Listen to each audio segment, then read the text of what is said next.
Selanjutnya salawat beriringan salam selalu tercurahkan ke baginda alam Nabi Muhammad sallallahu alaihi wasallam yang kepadanya diturunkan Al-Quran dan daripadanya Al-Quran tersebut disampaikan kepada seluruh umat manusia sebagai pedoman, sebagai petunjuk demi kemaslahatan kehidupan di dunia maupun di akhirat. Ma'asyiral muslimin, guru-guru kami yang dimuliakan Allah, izinkan dalam 7 menit ke depan ini kita coba sharing tentang pelajaran yang berharga dari sebuah pensil. Pensil itu kalau sering digunakan, lama-kelamaan ujungnya itu akan tumpul. Mata pensil itu lama-lama akan tumpul dan bisa jadi patah. Maka apa yang dilakukan agar pensil itu kembali runcing? Kita ambil rautan, diambil pisau, diraut. Pada akhirnya pensil itu runcing kembali. Pelajaran yang pertama ini mengingatkan kita tentang kita sebenarnya. Ketika kita berada di luar bulan suci Ramadan, terkadang kita terlalu sibuk dengan hiruk-pikuknya dunia, sehingga kita lupa siapa kita sebenarnya, di mana kita, akan kemana kita. Maka hadirnya bulan suci Ramadan ini menajamkan kembali visi dan misi kita selaku makhluk Allah Subhanahu wa Ta'ala. Diingatkan kita bahwasanya kita ini ada Allah, yang mana nanti kita akan mempertanggungjawabkan apa yang kita lakukan selama dunia ini. Maka Ramadan mengajarkan kita ketika kita bangun sahur berat, sesuatu yang berat ibarat sedang diraut tadi. Berpuasa di siang hari ibarat kita sedang diruncingkan dengan pisau, agar pada akhirnya mendapatkan la'allakum tattaqun. Sebenarnya puasa yang kita lakukan itu hikmahnya bukan agar seseorang itu merasakan bagaimana nasibnya orang miskin yang kesehariannya tidak makan dan minum.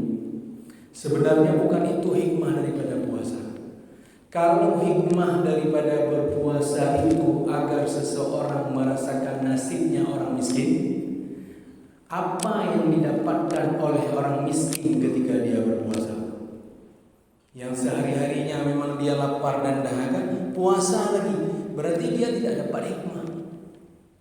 Maka kemudian ulama menjelaskan, seseorang berpuasa di bulan suci Ramadan pada hakikatnya dia sedang memberikan ruang untuk ruhaniannya.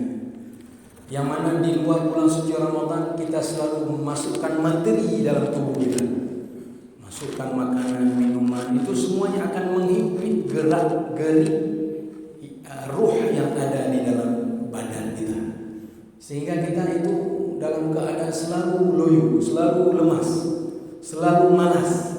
Namun ketika Ramadan, ruhaniah itu diberikan gerak, sehingga kita ibadahnya kuat, baca Al-Qurannya kuat, belajarnya kuat, dikarenakan kita sedang meruncingkan visi dan misi kita sebagai makhluk Allah Subhanahu wa Ta'ala. Pelajaran yang kedua dari sebuah pensil itu, apabila kita perhatikan di atas pensil itu biasanya ada apa istilahnya itu, penghapus. Jadi pensil itu apabila dia menulis sesuatu, ada huruf yang salah, dia segera menghapusnya, diganti dengan huruf yang baru, dengan kata yang baru, dengan tulisan yang benar. Begitu juga dengan hidup dan kehidupan kita, tidak terlepas dari kesalahan dan dosa. Maka hendaklah kita segera wasari'u ila maghfiratin min rabbikum wa jannatin 'arduha as-samawati wal ardh. Bersegera mohon ampun kepada Allah. Salah satu ciri orang bertakwa itu wabil asharihum yastaghfirun. Di saat sahur Orang-orang yang bertakwa tadi mereka memohon ampun kepada Allah Subhanahu wa taala. Karena tidak ada yang luput daripada dosa dan kesalahan. Kita bersegera memohon ampun kepada Allah karena ajal kita tidak menunggu taubat kita. Saya pernah baca sebuah kisah di Timur Tengah itu, ada sebuah ambulan yang membawa pasien yang memang ambulan itu balap, kencang sekali bawanya. Di dalam ambulan itu pasien didampingi oleh keluarganya, adiknya, ayahnya, abangnya. Karena kecepatan ambulan yang begitu kencang, di perempatan itu terjadilah kecelakaan. Apa yang terjadi ketika diperiksa? Semuanya meninggal dunia kecuali pasien tadi. Maknanya apa? Ajal itu tidak menunggu taubat kita. Tidak harus sakit dulu baru meninggal. Tidak harus tua dulu baru meninggal. Ma'asyiral muslimin rahimakumullah. Maka ketika kita melakukan kesalahan, kita segera bertobat. Ramadan adalah kesempatan yang paling baik untuk kita kembali kepada Allah. Yang ketiga, ma'asyiral muslimin rahimakumullah, apabila kita perhatikan pensil. Pensil itu terdiri dari dua unsur. Ada bagian luarnya, bagian kayunya. Ada bagian dalamnya, arangnya itu, mata pensil itu. Kalau kita perhatikan bagian mana yang paling penting dari keduanya itu, tentunya kita akan menjawab bagian dalamnya. Kalau tidak ada bagian dalam, maka pensil itu tidak berfungsi, nggak bisa bekerja. Maka sebenarnya kita juga demikian. Allah menciptakan kita terdiri dari dua unsur, ruh dan jasad. Yang Bapak Ibu lihat di depan ini adalah jasad, tangan, kaki, muka, dan sebagainya. Ini ada ruhaniyah sebenarnya di balik kita semua ini. Di balik tubuh kita ada ruhaniyah. Sayyidatuna Aisyah mengatakan betapa banyak manusia itu sibuk memikirkan covernya, sibuk memikirkan pakaian luarnya, sehingga lupa memberi makan, memberi minum, memberi nutrisi untuk ruhaniyahnya. Dalam sebuah hadis Rasulullah mengatakan, innallaha la yanzuru ila ajsamikum wa la ila suwarikum walakin yanzuru ila qulubikum wa a'malikum. Sesungguhnya Allah tidak melihat kepada bagaimana rupa kalian, bentuk tubuh kalian, cover kalian, tapi Allah melihat bagaimana hati kita, ikhlas tidak beribadah kepada Allah, ikhlas tidak kita menjalankan kehidupan ini atas dasar beribadah kepada Allah Subhanahu wa taala. Yang dilihat titik pandangnya Allah adalah hati kita. Walaupun demikian, antara jasad dan ruh ini saling berkaitan. Harus ada balance, tidak juga terlalu sibuk dengan ukhrawi sehingga lupa duniawi, lupa bahwasanya dunia ini adalah masra'atul akhir. Tidak mungkin kita menuju akhirat tanpa kita lalui dunia. Maka hendaklah kita wala tansa nasibaka minad dunya. Yang keempat, guru-guru kami yang dimuliakan Allah, pelajaran penting dari sebuah pensil. Pensil itu tidak akan dapat berfungsi apabila dia diletakkan begitu saja di atas meja. Tidak ada yang menggerakkannya, tidak ada tangan yang menggerakkannya. Tidak akan dapat menghasilkan lukisan tulisan yang begitu luar biasa. Ada lukisan-lukisan yang diolah dengan pensil itu bisa dihargai dengan miliaran, ratusan juta dan sebagainya. Itu semuanya tidak akan terjadi apabila pensil itu tidak digerakkan oleh tangan. Begitu juga dengan kita semuanya, ma'asyiral muslimin rahimakumullah. Kita sebenarnya tidak mampu, tapi karena Allah mampukan maka kita mampu. Sebenarnya kita tidak kuat, tapi karena Allah berikan kita kekuatan, maka kita menjadi kuat.